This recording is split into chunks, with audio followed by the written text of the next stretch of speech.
Assalamualaikum warahmatullahi wabarakatuh.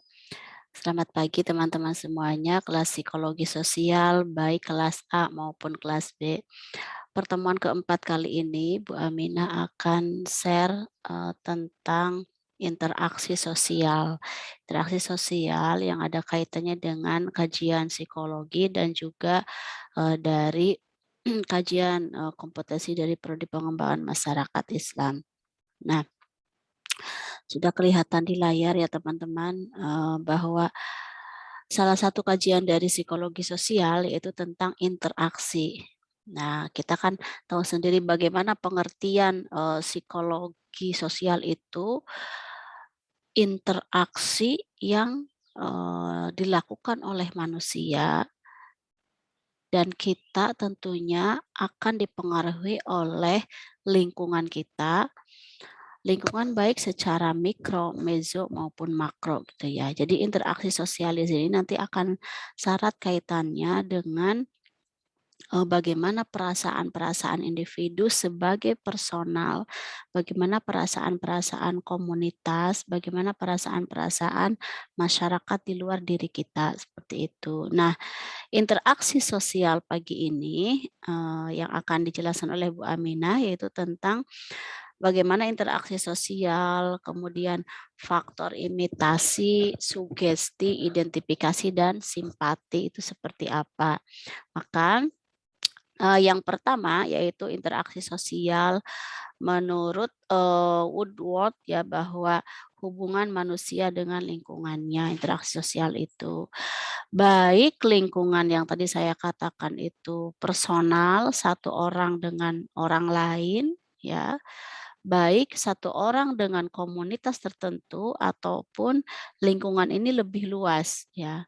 Lingkungan yang dinamakan masyarakat, lingkungan alam semesta, lingkungan yang ada timbal baliknya. Nah, dalam interaksi sosial ini ada beberapa prinsip ya. Individu dapat bertentangan dengan individu lainnya. Individu dapat bertentangan dengan lingkungan, dengan mayoritas tertentu, dengan komunitas tertentu.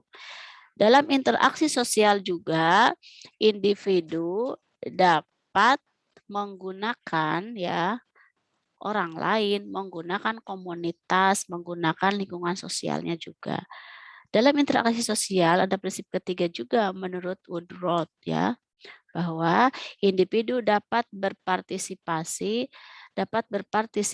dengan potensinya, dengan, apapun yang dia miliki untuk, bisa, apa ya, terlibat gitu. Nah, ketika terlibat itulah dia bisa dikatakan sudah berinteraksi gitu ya. Yang keempat, individu dapat menyesuaikan diri ketika dalam melakukan interaksi sosial ini, baik dengan individu lain, dengan komunitas ataupun dengan, apa lingkungan yang lebih luas. Nah, ini sebenarnya harusnya dikasih contoh ya. Jadi contohnya apa sih? Misalkan individu bertentangan dengan individu lain, nah, sudah banyak ya contoh mungkin teman-teman bisa membuatnya sendiri, bisa berimajinasi sendiri gitu. Kemudian individu yang dapat menggunakan orang lain, menggunakan komunitasnya ataupun menggunakan apa itu lingkungannya gitu. Individu yang berpartisipasi dan individu yang menyesuaikan diri. Nah, ini menurut Woodward, bahwa ada 4 hal ini ya dalam hubungannya manusia dengan lingkungannya. Baik, dalam interaksi sosial terdapat 2 hal ya, 2 hal yang pertama yaitu autoplestis dan alloplestis. Nah, auto itu diri sendiri, allo itu orang lain atau yang lain, plestis itu dibantu ya.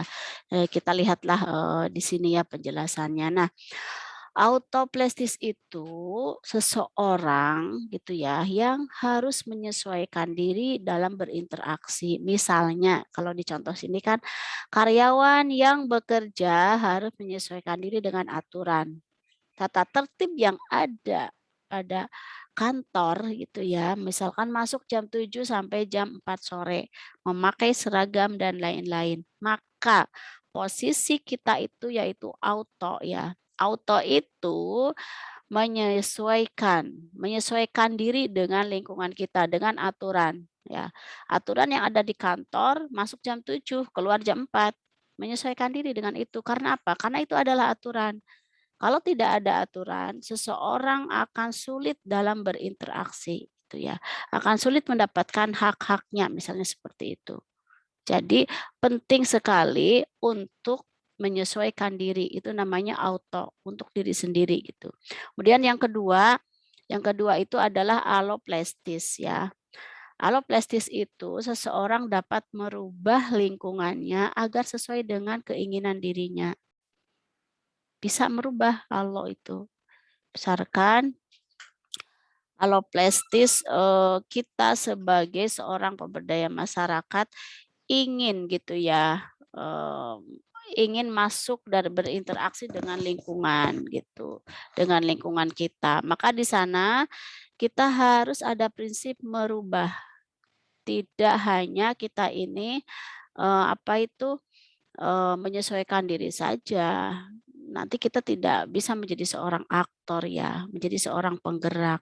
Kalau bisa kita merubah lingkungan kita sesuai dengan prinsip-prinsip dalam pemberdayaan masyarakat ya. Teman-teman kan sudah akan mendapatkan atau sudah mungkin ya bagaimana ada mata kuliah prinsip pemberdayaan masyarakat, metode pengembangan masyarakat. Nah, dengan cara-cara itulah kalau dalam kajian psikologi sosial namanya aloplestis, kita merubah lingkungan gitu ya.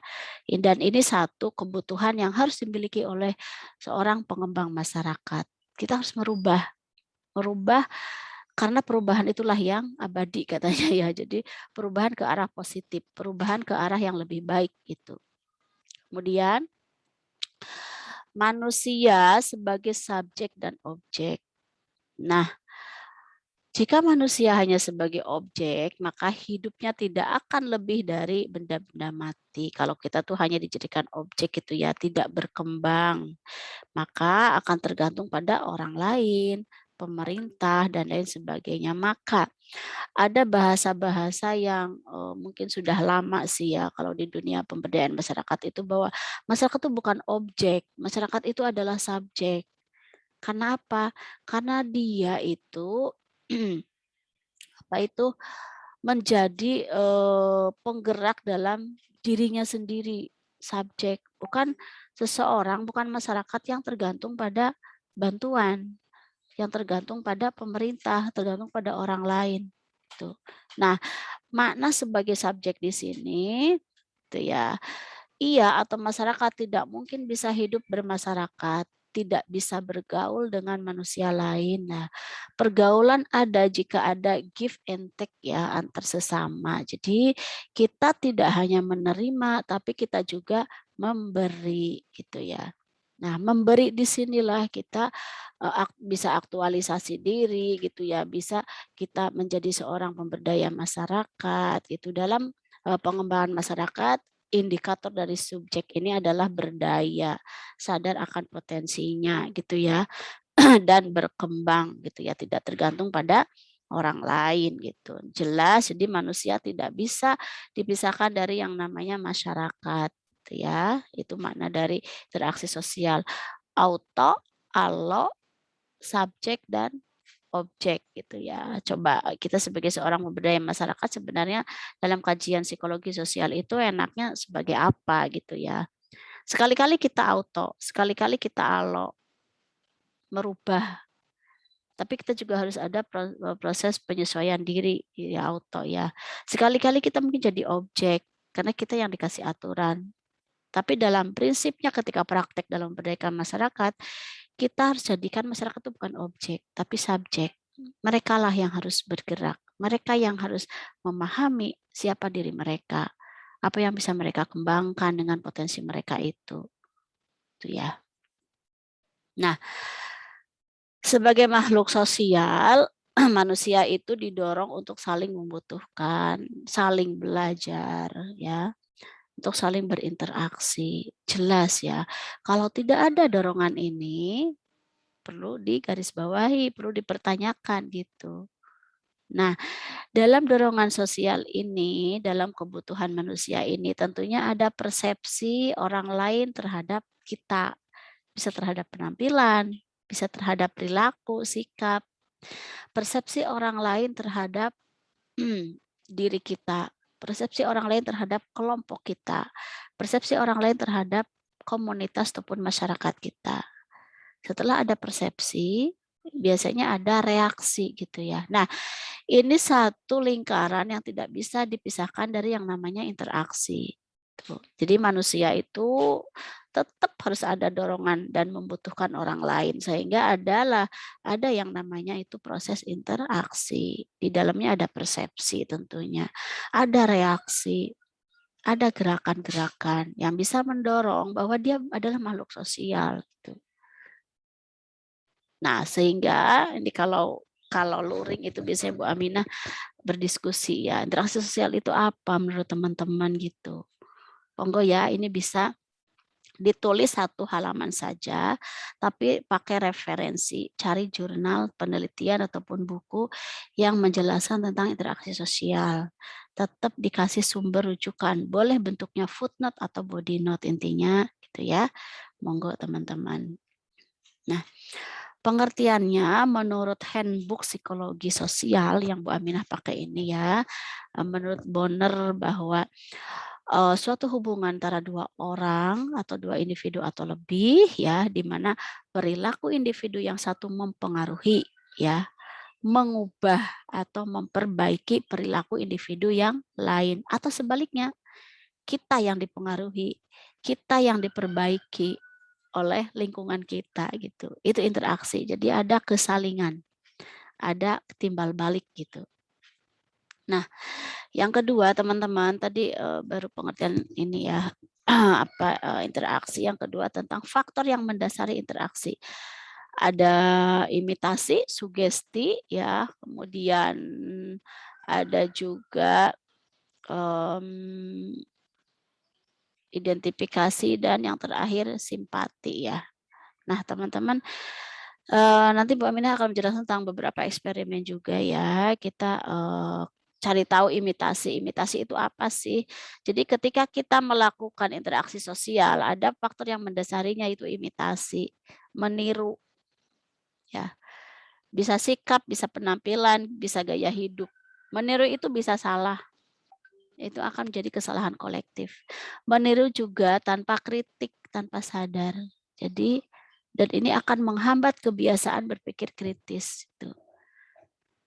Soalnya kita meniru gaya hidup siapa tanpa sadar, tanpa daya kritik, ngalir saja gitu. Dan ini kalau ini salah yang kita tiru bisa menjadi kesalahan kolektif, gitu ya. Kemudian imitasi itu sikap menerima dan mengagumi. Misalkan cara memberi salam, cara berterima kasih saat berperilaku dalam silaturahmi seperti itu. Ini ya, imitasi, meniru gitu. Dalam interaksi sosial, apakah teman-teman menyadarinya? Ya, oke. Contoh imitasi, nah silahkan ya bisa untuk melengkapi halaman tadi, misalkan contoh imitasinya apa gitu, yang biasa teman-teman lakukan. Nah, yang kedua, faktor yang mendasari terjadinya interaksi yaitu sugesti. Kondisi pengaruh psikis dari diri sendiri atau orang lain diterima tanpa ada daya kritik, pengaruh, sugesti, tersugesti. Kalau tadi imitasi itu nanti kita ini ya kita bedakan ya. Di sugesti itu ada autosugesti, ada heterosugesti. Autosugesti sering merasa sakit padahal secara objektif sehat ya. Kadang gitu ya. Jadi dirasakan pengaruh psikis dalam diri kita tanpa adanya daya kritik juga. Aku kok merasa sakit ya di bagian punggung misalnya atau di bagian paru-paru, di bagian apa. Tapi ketika dicek oleh tim kesehatan tidak ada temuan apapun secara fisik. Tapi secara psikis dia merasa sakit.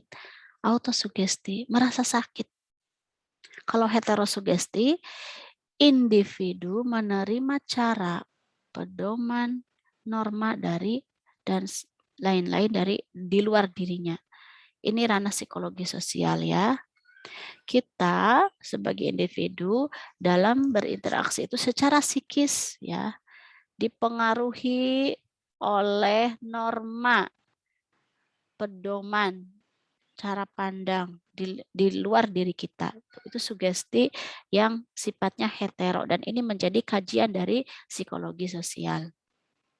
Nah, kondisi seseorang dalam menerima sugesti itu ya ada 4. Jadi seseorang itu akan mudah menerima sugesti ketika pikirannya terhambat. Lelah kuliah, lelah rapat, mudah menerima pendapat akhirnya ya. Yang kedua, pikiran yang terpecah-pecah, disosiasi, bingung, ingin segera mencari solusi keluar dari kebingungan. Misalnya orang tua ya, dia harus bayar UKT misalnya atau SPP tanggal 10 Oktober itu. Pada tanggal 9 Oktober dia bingung kalau tidak bayar akhirnya anaknya misalkan bisa saja tidak bisa kuliah gitu ya, dianggap cuti atau DO atau apa. Ini contoh kasus yang mungkin tidak begitu nyata gitu ya, untuk contoh saja untuk memahami pikiran yang terpecah-pecah tadi. Nah, ketika tanggal 9 tidak mendapatkan uang, akhirnya terpecah-pecah tuh pikirannya. Dia akan mudah tersugesti ketika ada orang menawarkan, "Udah pinjam saja ke bank, pinjam aja ke rentenir." Jadi ingin segera mencari solusi keluar dari kebingungan.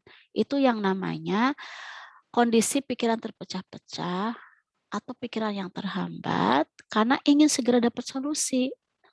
Orang tua ini berpikir kalau aku tidak dapat solusi hari ini, anakku jadi korban.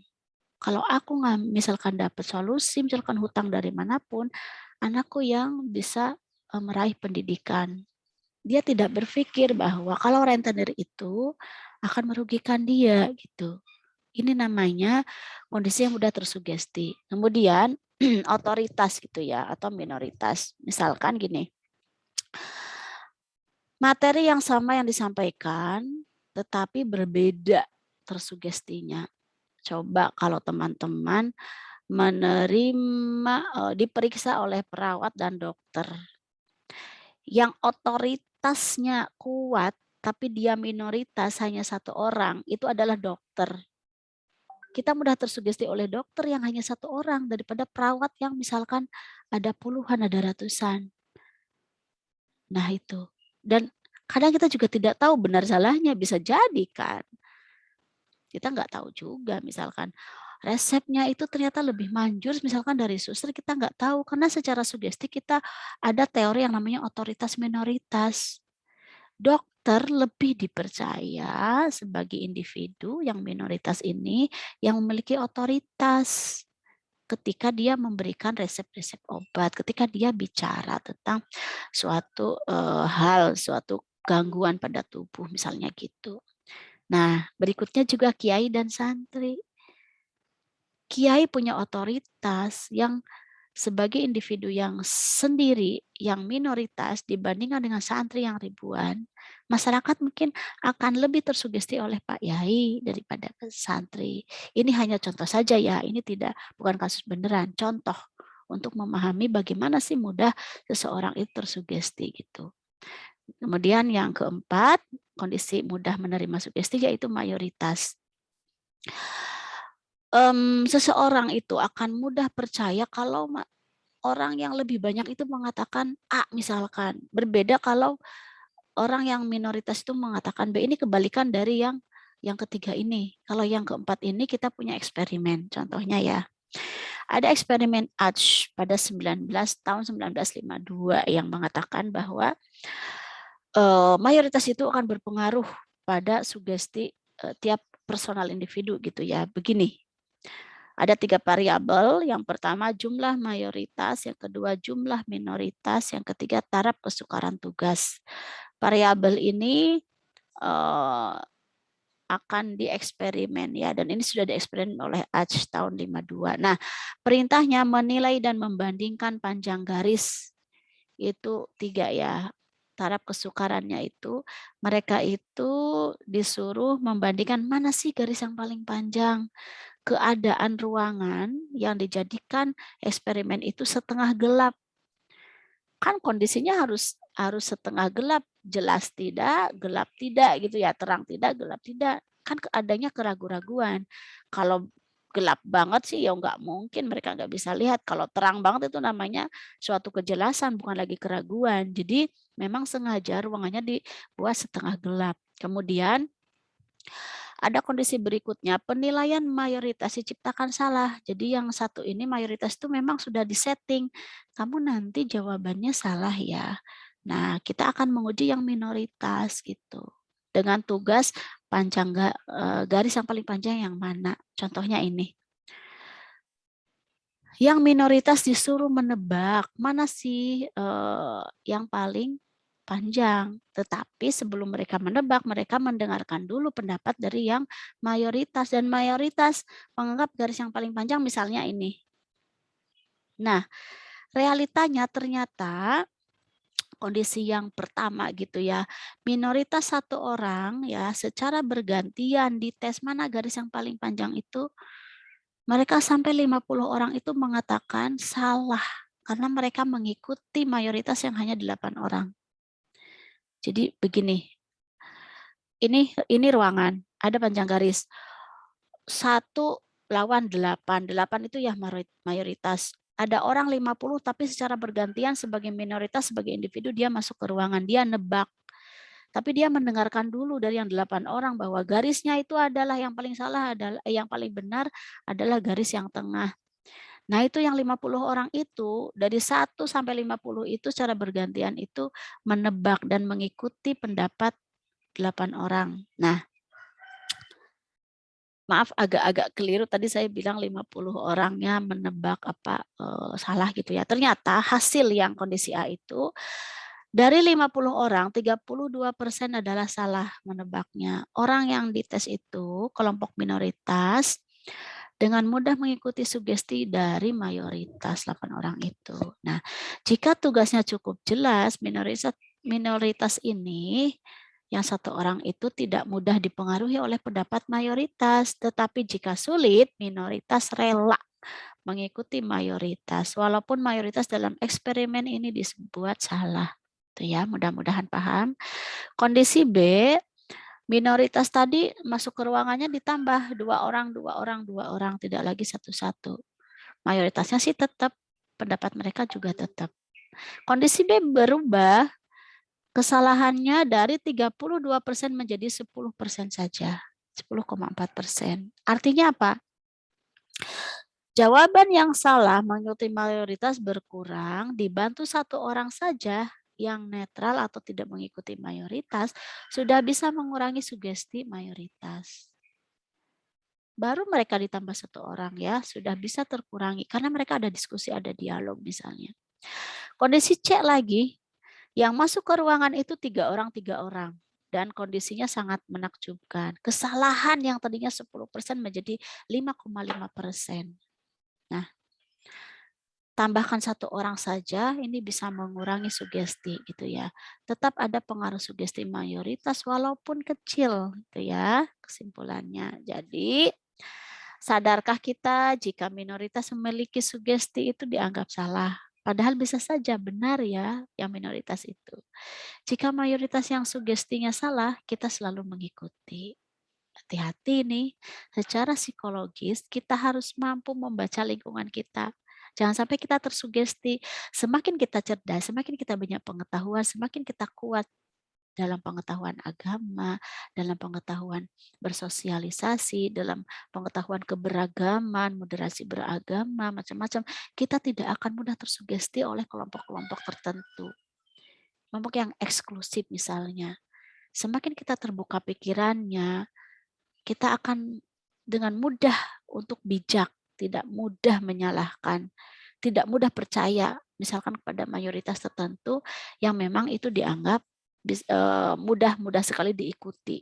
Dengan adanya media sosial sekarang, janganlah mudah kita terjebak oleh sugesti-sugesti yang ada di WhatsApp grup atau apa. Walaupun itu mayoritas ataupun itu berita-berita yang memang mungkin dianggap betul gitu ya. Oke. Apa bedanya imitasi dan sugesti? Kalau imitasi, orang yang satu mengikuti sesuatu di luar dirinya. Kalau sugesti, memberikan pandangan atau sikap dirinya agar diterima oleh orang di luar dirinya. Ya, sama-sama meniru, sama-sama terpengaruh. Tetapi kalau imitasi itu kita terpengaruh orang di luar diri kita, lebih ke sikap penampilan. Tapi kalau sugesti itu kita rela memberikan pikiran kita, pendapat kita agar bisa diterima oleh orang lain. Ya, terpengaruh, sama-sama terpengaruh. Tapi kita terpengaruh secara sugesti itu kita tuh rela gitu bahwa pandangan kita itu oh ya seperti ini gitu ya. Ini bedanya teman-teman. Yang ketiga, hal yang mempengaruhi interaksi sosial yaitu identifikasi. Ada dua ya, dorongan untuk menjadi identik, misalkan anak-anak pada ayah ibunya. Yang kedua, identifikasi secara lahiriah dan batiniah. Misalkan orang dewasa itu terhadap guru, terhadap kiai, ingin identik sama gitu. Seperti guru, seperti dosen, seperti apa, misalkan gitu ya. Nah, prosesnya berlangsung secara tidak sadar, identifikasi ini. Kemudian irasional, sedikit perhitungan. Berguna melengkapi norma-norma, pedoman tingkah laku dari seseorang yang melakukan identifikasi ini. Dan ini sifatnya itu berlangsung tidak sadar, tapi lama-kelamaan menjadi kadang sedikit irasional gitu ya, irasional. Jadi tidak sedikit perhitungan gitu, karena ingin identik gitu ya. Nah, ada perbedaan. Imitasi itu berlangsung antara orang-orang yang tidak dikenal. Kalau identifikasi ini orang yang dikenal. Jadi gini, kalau identifikasi kan misalkan orang dewasa, murid terhadap guru, mahasiswa terhadap dosen. Itu ada prosesnya dulu, proses kenalnya dulu. Ada proses pemahaman dulu, mengidolakan atau mempelajari perilakunya, kesehariannya. Ada interaksinya tuh, ada pengamatan dulu, kenal dulu. Ada hubungan sosial dulu, interaksi. Jadi, identifikasi ini lebih dari imitasi dan lebih dari sugesti. Kalau imitasi dengan orang yang tidak dikenal. Kalau sugesti tadi kita bisa saja orang tidak dikenal ataupun kenal, tapi kita mampu memberikan pikiran kita karena kita bingung. Tapi kalau identifikasi ini kita tidak bingung, tapi kita tuh ada interaksi, kita mengenal dulu orang tersebut, kita memahami norma-normanya untuk melengkapi pengetahuan norma kita, aturan dalam kehidupan kita. Kita akhirnya ingin identik seperti beliau-beliau, seperti guru kita, seperti ayah ibu kita, seperti kakak-kakak kita, misalnya seperti itu. Ada proses yang diteliti dulu, ada proses pengenalan dulu, ada proses saling interaksi dulu, kemudian kita mengidentifikasi. Kadang nggak rasional juga gitu, karena sudah suka, misalnya seperti itu ya. Nah, ini identifikasi lebih dari tingkatannya dari imitasi dan sugesti. Yang terakhir, simpati dalam interaksi sosial itu. Ini lebih tinggi juga ya. Jadi, simpati itu merasa tertarik pada pihak lain secara tidak sadar. Misalkan dalam kasus jatuh cinta. Silahkan kalau jatuh cinta mau dijelaskan, Bu Aminah tidak bisa menjelaskannya ya, karena itu perasaan. Dan teman-teman mungkin punya cerita sendiri-sendiri. Kadang-kadang berjalan tidak logis, suka terhadap keseluruhannya. Misalkan teman-teman kalau membayangkan jatuh cinta itu ya tertarik terhadap pihak lain, tapi kita tuh tidak sadar tiba-tiba suka gitu. Kalau dia ada duduk di samping kita tuh tiba-tiba, kayak saraf-saraf energi-energi kebahagiaan itu datang. Jadi itu nggak sadar, ngalir begitu. Itu ya katanya yang pernah jatuh cinta seperti itu. Terus teman-teman ingin, kalau simpati yang kedua, ingin mengerti dan bekerja sama dengan orang lain. Terdapat saling bergantian. Kalau yang tadi ini kasusnya yang jatuh cinta tadi tidak logis itu biasanya satu arah, ya. seseorang menyukai orang lain, misalkan cara pelan-pelan gitu ya, dipendam gitu. Kalau simpati yang berikutnya ingin mengerti dan bekerja sama dengan orang lain, ada tingkatan berikutnya. Inilah PMI ya. Terdapat saling pengertian. Kita ingin mengerti orang lain dan ingin bekerja sama dengan masyarakat misalnya seperti itu. Nah, ini dalam interaksi sosial simpati ini kita bedakan dengan identifikasi ya. Kalau simpati, dorongan utamanya mengerti dan bekerja sama dengan orang lain. Kalau identifikasi tadi kan dorongan utamanya ingin mengikuti jejaknya guru, dosen, kiai misalnya gitu ya. Dan ingin menjadi orang yang dianggap sama dengan sesuatu yang kita idealkan. Ya, gitu. Kalau simpati ini menghendaki hubungan kerjasama dua orang, dua arah gitu ya. Lebih setara, sebanding ataupun ingin bekerja sama lah. Misalkan apa ya, masyarakat satu dengan masyarakat lain gitu. Kita dengan teman kita, dengan komunitas tertentu sebanding gitu ya.